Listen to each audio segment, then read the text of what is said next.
The desert of Paran was filled with silence and tension. David, still far from the throne that had been promised to him, lived as a fugitive.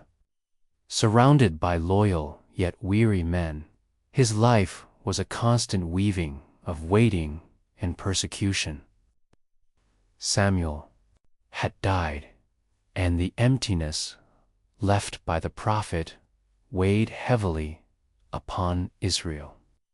It was in this scenario of uncertainties that a surprising story would unfold, involving a foolish man, a wise woman, and a future king on the edge of a deadly choice.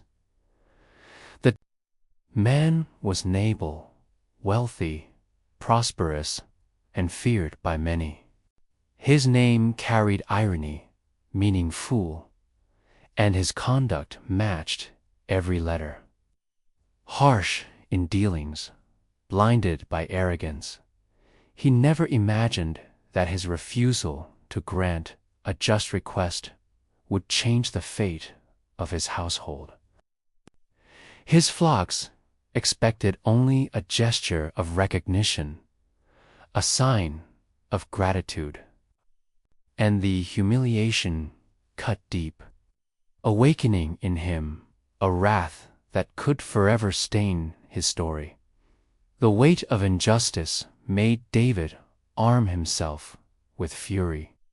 With 400 men ready for battle, he swore not to leave alive a single one from Nabal's house.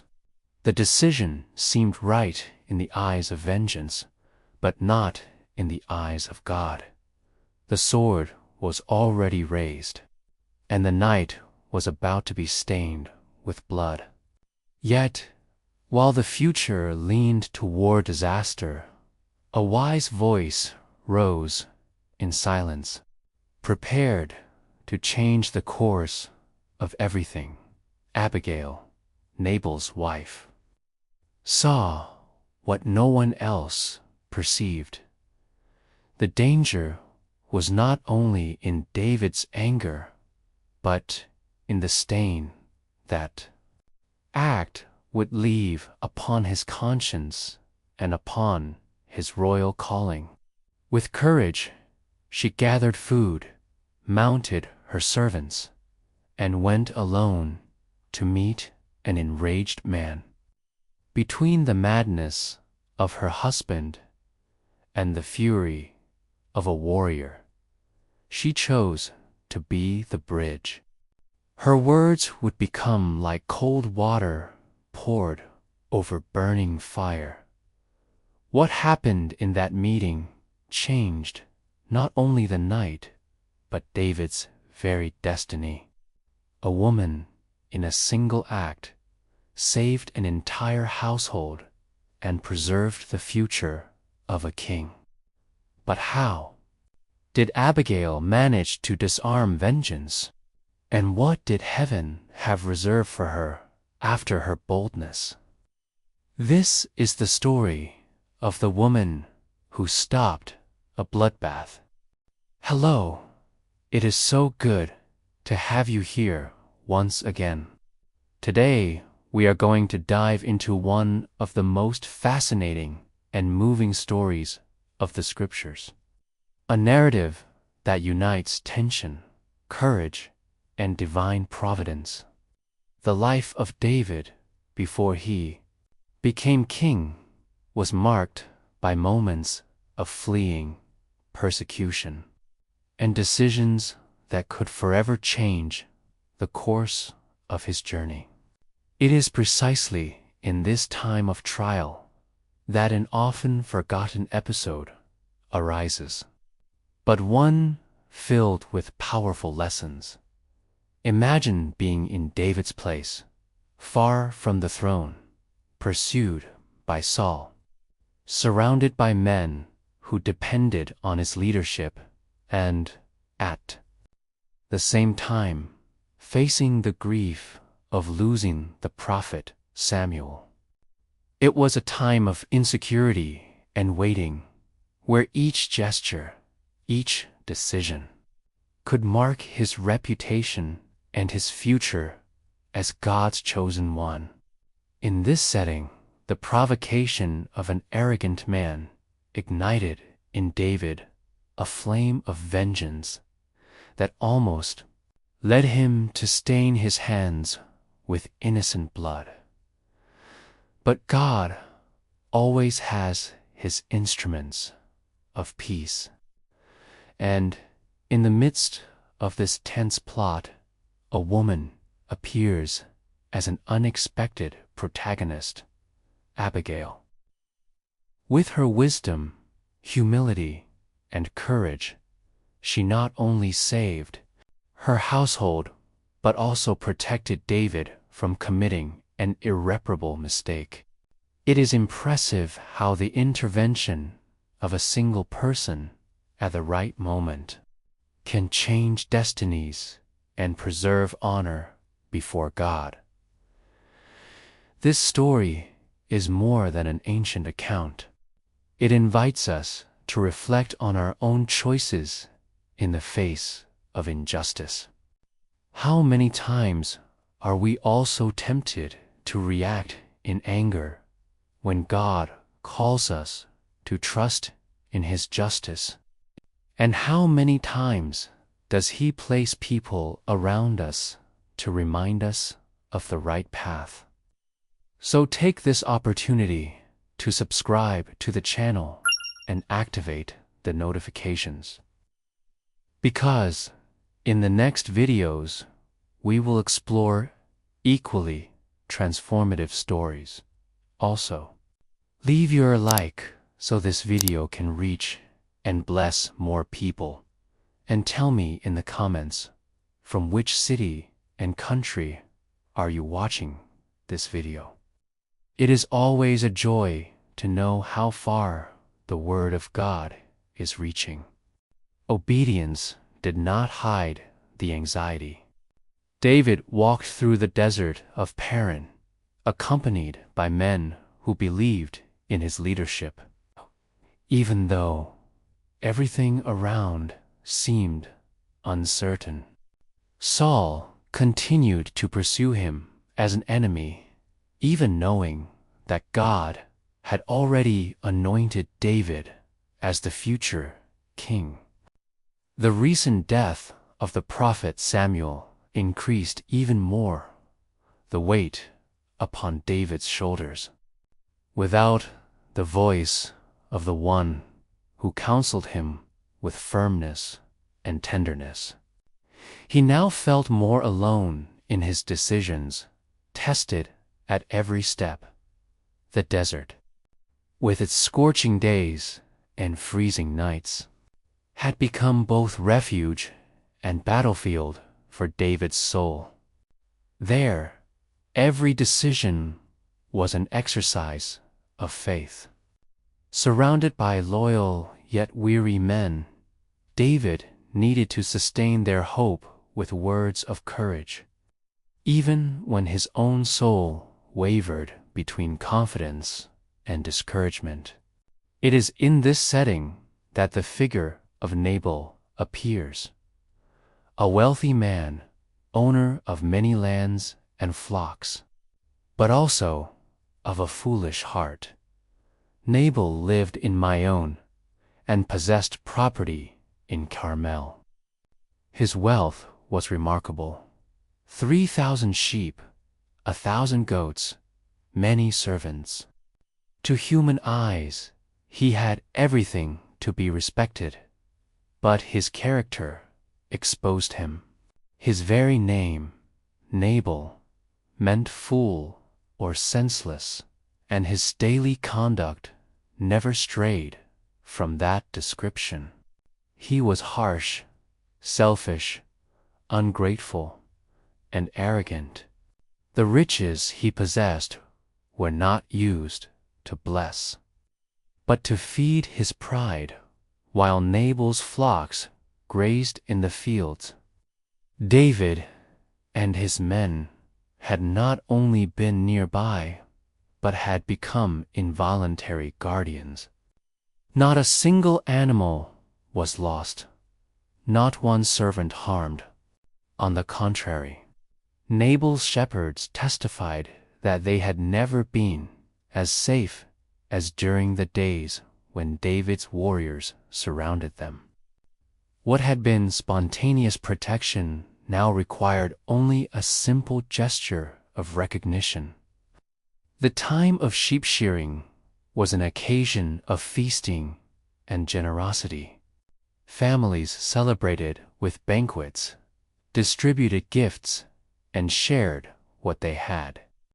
David peacefully sent some of his men to Nabal with a humble and just request: a little food, something to strengthen the warriors who had sacrificed so much. It was an opportunity for Nabal to show gratitude, recognition, and above all, hospitality values so treasured in the culture of Israel. The response, however, came as a burning insult. Nabal not only refused but did so with contempt. Who is David? Who is the son of Jesse? Many servants today are breaking away from their masters. Shall I then take my bread, my water, and the meat I have prepared for my shearers, and give it to men who come from I do not know where? These words, filled with arrogance, not only denied help, but struck at David's honor before his men. It was as if all the care, all the protection offered had been reduced to nothing. For David, it was not merely a no, but a personal and public affront. He, who had already been proclaimed a hero after defeating Goliath, was now treated as a fugitive unworthy of trust. The humiliation was like fire in his heart. Moved by anger, David did not hesitate. He armed about 400 men and made an impetuous oath: by morning, I will not leave alive a single male of Nabal's household. His decision was made. He would not merely seek vengeance, but total vengeance, erasing from the map the memory of a man who dared to despise the anointed of God. The swords were lifted. The metallic sound echoed in the desert, and every step toward Nabal's house seemed to seal the fate of all who lived there. What was about to happen would not be merely the death of a foolish man, but the massacre of an entire household. The stain of that blood would follow David forever, and the future king would carry on his shoulders the mark of a rash vengeance. However, within Nabal's house, someone realized the gravity of the situation. A servant, alarmed, ran to Abigail, Nabal's wife. He told her about David's request, about her master's rude reply, and about the imminent fury rising against them all. These men were like a wall around us, day and night, while we tended the flocks. Nothing was lacking. But now disaster is determined against this house. And no one can speak to Nabal, for he is a man of folly.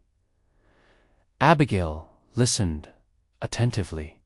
She knew she could not expect her husband to change his attitude. Nabal's heart was hardened by arrogance, and any attempt at dialogue would be useless. But she also knew that David's vengeance would not only destroy her household, but also stain David's conscience. And there, between the pride of her husband and the fury of a warrior. Abigail made a bold decision. Quickly, she ordered bread, wine, meat, grain, and figs to be prepared. She loaded everything onto donkeys and set out alone to meet David. Her courage was greater than fear, and her wisdom illuminated every step. She did not wait for evil to reach her door. She rushed to place herself on the path, ready to intercept the sword, and, with her words, transformed vengeance into mercy. The desert, which minutes earlier had echoed only with the sound of weapons, now prepared to witness the encounter that would change the entire story. And no one could imagine that, on that night, a woman would become the bridge between the madness of a man and the divine calling of a king. Abigail was not an ordinary woman. Her beauty was remarkable, but that was not what distinguished her. What truly made her extraordinary was the wisdom with which she analyzed every situation and the determination with which she acted in the face of danger. While many would have hidden behind silence, fearing the consequences of defying a husband or facing an enraged army, Abigail rose as a voice of prudence in the midst of chaos. She knew that Nabal, in his foolishness, would not back down. She knew her husband's temperament, the weight of his harsh words, and his complete inability to recognize divine grace. If she expected any action from him, she would only be witnessing the destruction of her whole household. It was at this moment that her virtue shone brighter. It was not only about saving the servants and possessions. It was about preventing the anointed of God from carrying an irreparable guilt. When the servant reported what had happened, Abigail listened attentively, without interrupting. The young man spoke with a trembling voice, describing the kindness of David and his men, how they had been a wall of protection against thieves and enemies. He also told her about Nabal's affront, who had not only denied help, but insulted David's name with contempt. The servant's words carried the weight of urgency. Disaster is determined against this household. No one can speak to Nabal, for he is a foolish man. Abigail wasted no time in useless debates. Her clear mind and her faith in God showed her the way. She knew that David's heart was wounded and inflamed with anger, and that only an immediate intervention could prevent tragedy. There was no space for long reflections. It was time to act with firm hands. She ordered the servants to prepare abundant provisions: 200 fresh loaves of bread, 2 skins of wine, 5 sheep already prepared, roasted grain, cakes of raisins, and dried figs. It was not merely a gift, it was a silent declaration of honor and gratitude. Abigail understood that a generous gesture could break the hardness of an irritated heart, and that respect demonstrated through offerings had the power to restore peace. While the servants hurried to load the donkeys, Abigail prepared herself for something even more difficult than organizing provisions, facing the gaze of David and his warriors. It was a risky task, for an army inflamed by vengeance could easily interpret her approach as provocation. Even so, she did not hesitate. She knew that if she did not go, no one else would have the courage to stand in the way.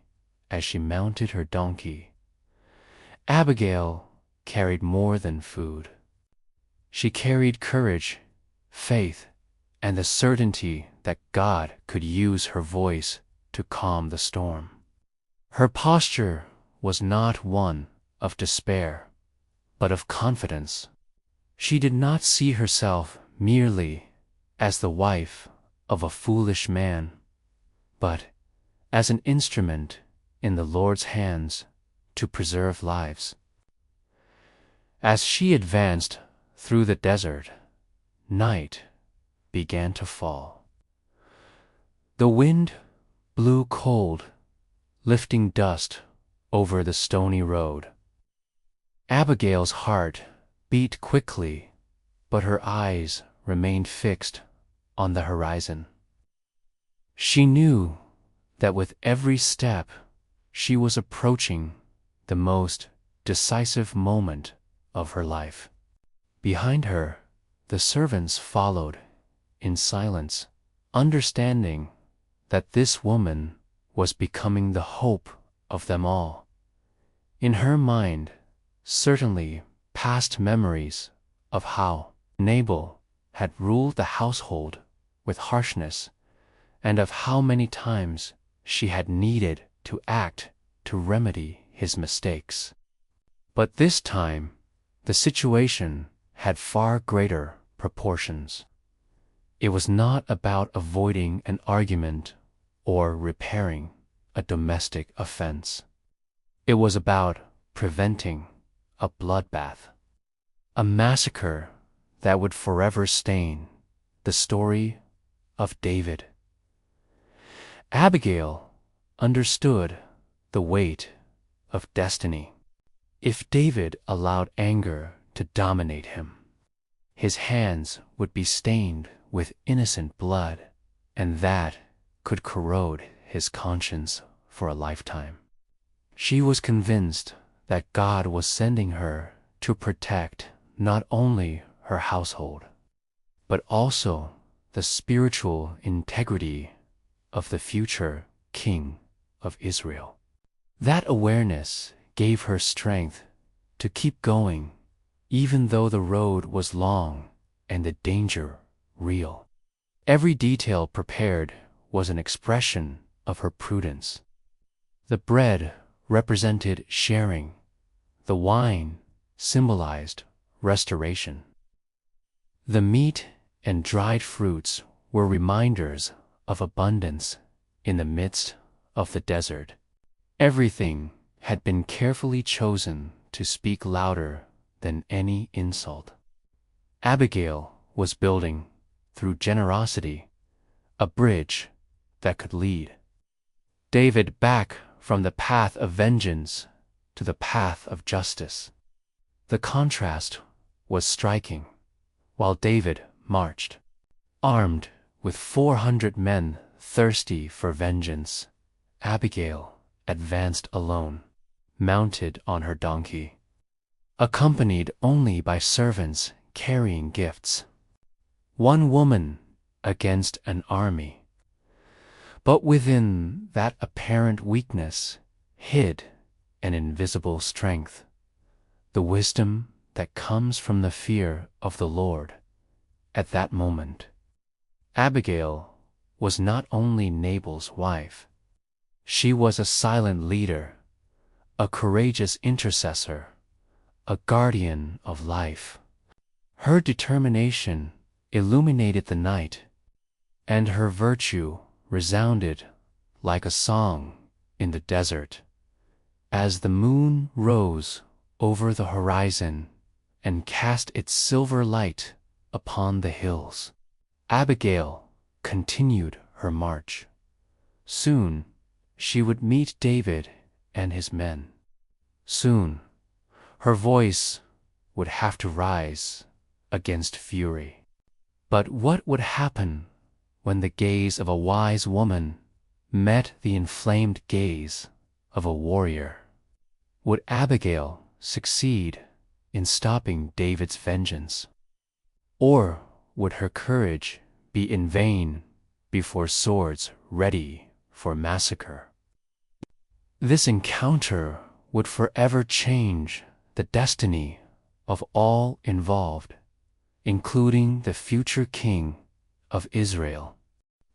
Night was already settling over the desert when Abigail saw in the distance the metallic gleam of swords. The pounding steps of David's warriors made the ground tremble, and the air seemed charged with the fury that accompanied them. 400 men marched with determination, driven by the desire for vengeance of their leader. For them, the sentence was already decreed. Nabal and all his household would be exterminated before dawn. David, at the head of the group, had his face marked by anger. Nabal's words echoed in his mind like blows. Who is David? Who is the son of Jesse?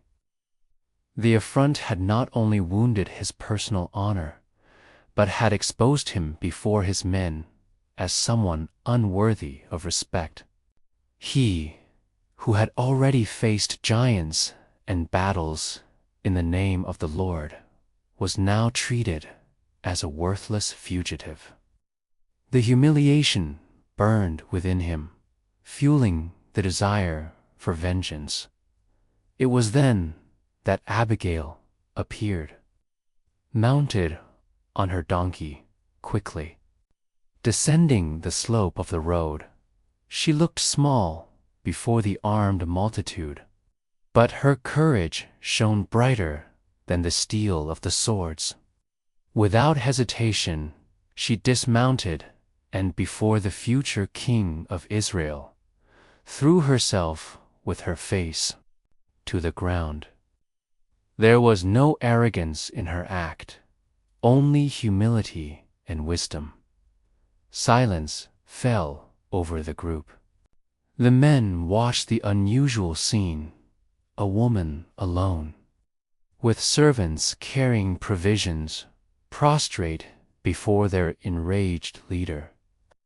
Abigail raised her voice, firm yet gentle, as one carrying a divine mission.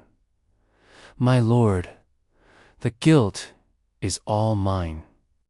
Pay no attention to this man of Belial, Nabal, for as his name is, so is his folly.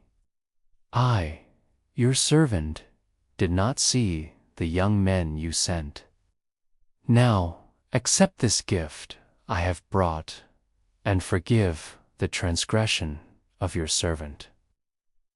Each word of hers seemed to disarm David's fury. Abigail did not attack, did not accuse, did not defend herself. By taking the guilt upon herself, she revealed uncommon humility, but her wisdom went further. With steady gaze, she reminded David of his true identity. The Lord will certainly make for my Lord a lasting house. Because you fight the Lord's battles, let no evil be found in you all your days. And when the Lord has done good to my Lord, let this not be a stumbling block or a burden on your conscience for having shed blood without cause. Her words struck David like arrows of light. Until that moment, his mind had been consumed by the desire to prove his honor. Now, before that woman, he was reminded that his life did not belong to vengeance, but to divine purpose. It was the Lord who guarded him, and he did not need to stain his hands with blood to secure his honor. The weight of anger began to dissolve. David breathed deeply, looking at the woman who, with courage and wisdom, had placed herself in the path of an army. His men looked on, astonished, realizing that something was changing within their leader. Finally, David's lips opened. "Blessed be the Lord, the God of Israel, who sent you this day to meet me. Blessed is your prudence, and blessed are you who have kept me this day from shedding blood and from avenging myself by my own hand." The tension dissolved. The swords were sheathed, the men's shoulders relaxed. Not by military strength, but by the courage and virtue of a woman who dared to speak truth with humility. David accepted the gifts Abigail had brought and declared before all, "Go in peace to your house. I have heard your voice and respected your face." She had become the guardian of the honor of the future king and God's instrument to prevent an irreparable mistake. But while peace was restored on that road, the house of Nabal still did not know what was coming. The heart of the fool would soon be confronted by truth, and God's judgment was about to be revealed in an unexpected way. The night when Abigail met David and prevented a massacre was forever marked in the hearts of all who witnessed that act of courage. But while David and his men sheathed their swords and thanked the woman's wise intervention, Nabal remained in his house, completely unaware of the danger that had come so close to his door. That same night, he held a great banquet. The hall was full of guests, the tables laden with meat, wine, and bread. There was music, laughter, and an atmosphere of exaltation, as if nothing could shake his false sense of security. Nabal, drunk with wine and pride, celebrated as if he were a king. He had no idea that his household had been minutes away from destruction, nor of his wife's courage, who had raced against time to save them all. When Abigail returned home, she found her husband drunk, incapable of listening to a single word. She said nothing that night. Her wisdom showed her that it was not the time to speak, but to wait for the right moment. Thus, she kept silent about her boldness and withdrew, knowing that dawn would bring the opportunity to reveal the truth. When the day came and Nabal was no longer under the influence of wine, Abigail calmly approached him. She then told him in detail what had happened: the affront against David, the march of 400 armed men, the imminent tragedy, her decision to act, and the encounter that had changed everyone's destiny. Each word fell upon Nabal like a crushing weight. He had no way to deny the foolishness of his response, nor erase the shame of depending on his wife's courage to preserve his life.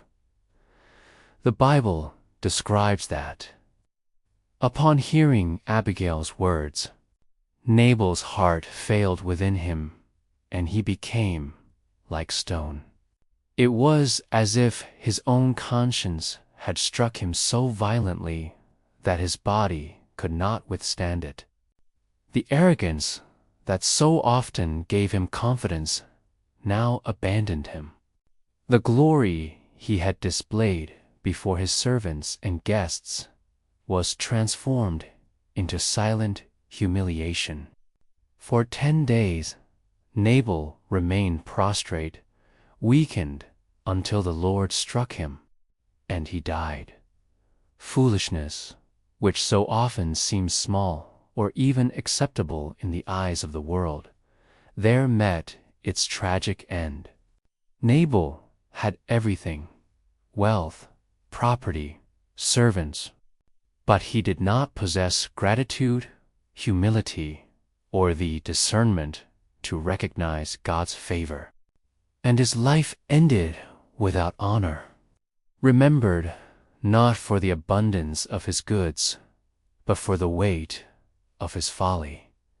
Meanwhile, the news reached David when he heard of Nabal's death. David recognized the hand of God. He had not needed to raise the sword. The Lord himself had taken care of the situation. His words were filled with relief and gratitude.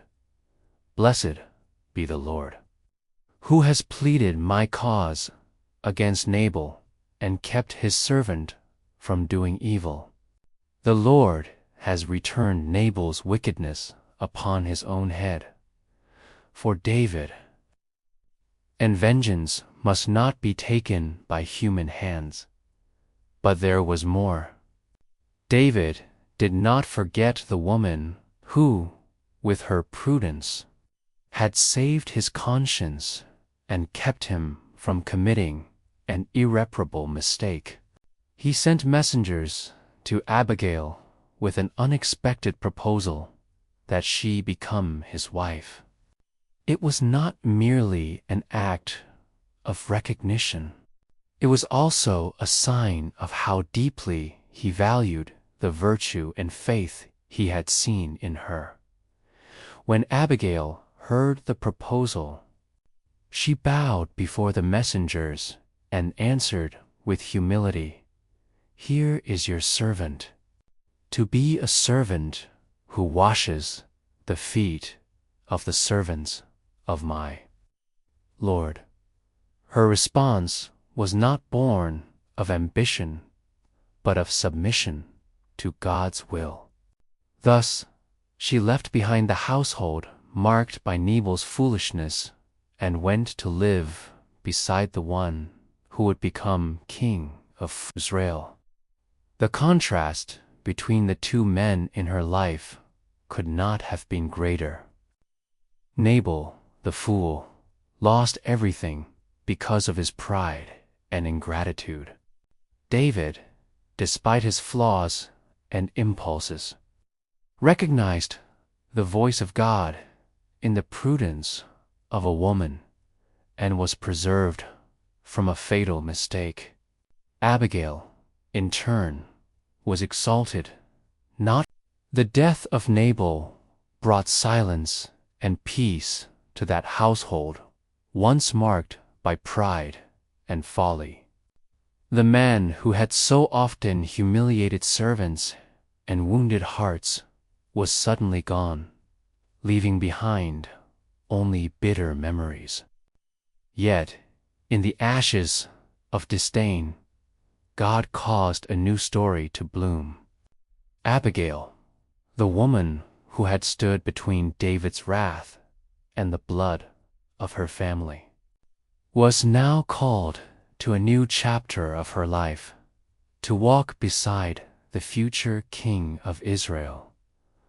She did not accept the proposal out of ambition, but saw in the invitation the confirmation that God was directing her steps.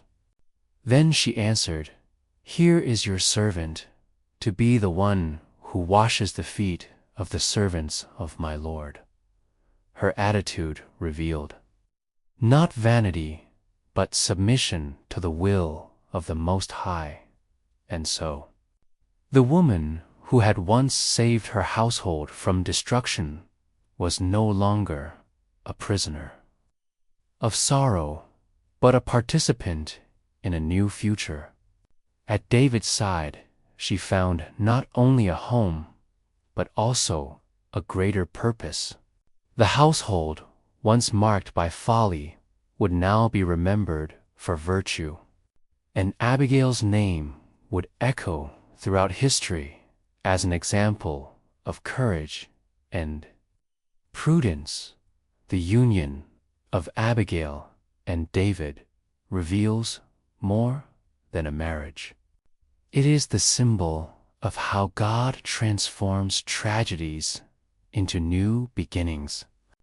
Where there had been risk of massacre, life was born. Where there had been wrath, peace arose. Where there had been folly, wisdom shone. And David's heart was strengthened by this testimony. He understood that the throne awaiting him was not to be gained by the strength of his sword, but by the hand of the Lord. Now, imagine if Abigail had chosen silence. Imagine if she had crossed her arms, waiting for the situation to resolve itself. What would have happened to her household? And what would have happened to David if vengeance had marked his days before he ever ascended the throne? This story invites us to reflect. How many times does God also call us to be the voice of prudence in the midst of chaos? How many times does He expect us to take courage to prevent tragedy from taking root in our lives or in the lives of those we love? Like Abigail, we too can be instruments of peace. Perhaps not before an army, but before a harsh word, a rash decision, a choice that may bring pain.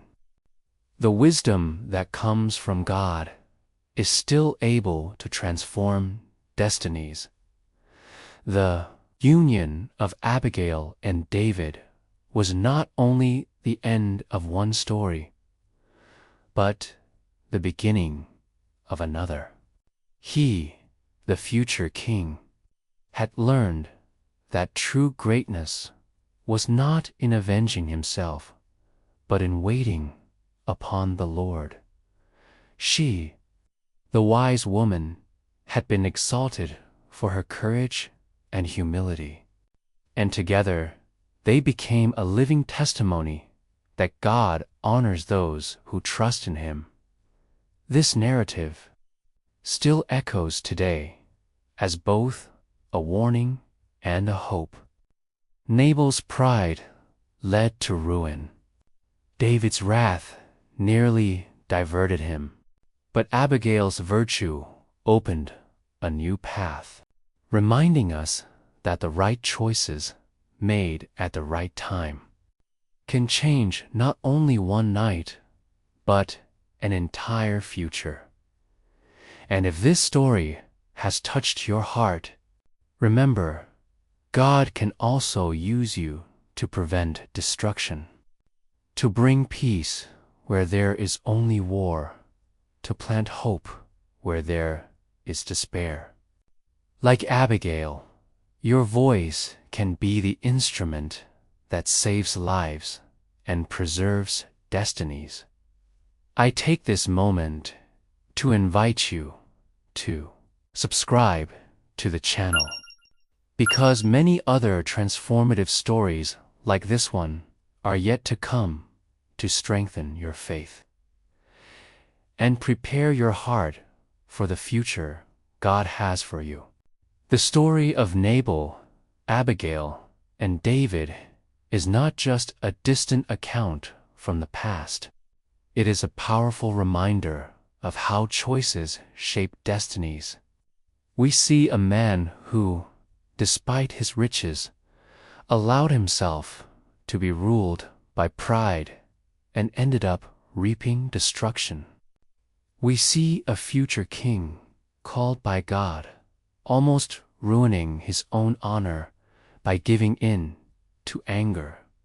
But above all, we see a woman who, with humility, courage, and wisdom, but in the right word, spoken at the right time, with a heart turned toward God, her attitude teaches us that it does not take much to transform an apparently lost situation.